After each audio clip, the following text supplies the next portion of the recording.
If you wanted to install iOS launcher on POCO C85, we can go to the Play Store. And then over here we can search for iOS launcher. So we can just simply type that. There we go. And of course, you should be able to find a bunch of different apps that are pretty similar to each other. They have the same purpose, of course, to look like the home screen on iPhones. So I'm gonna install this app over here. I'm gonna show you how to set this one up, but feel free to try any other app in case you don't like this one. And let's open it. Now we don't have to grant access to the location, but I'm gonna grant access to contacts and everything else over here.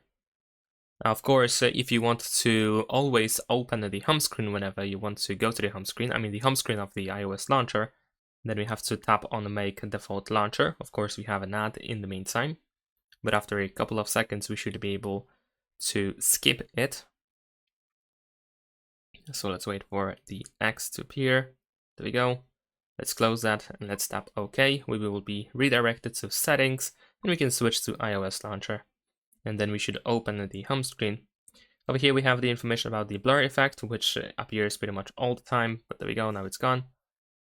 And yeah, as you can see, we do have the iOS launcher now on our POCO C85. We can also go to the app library.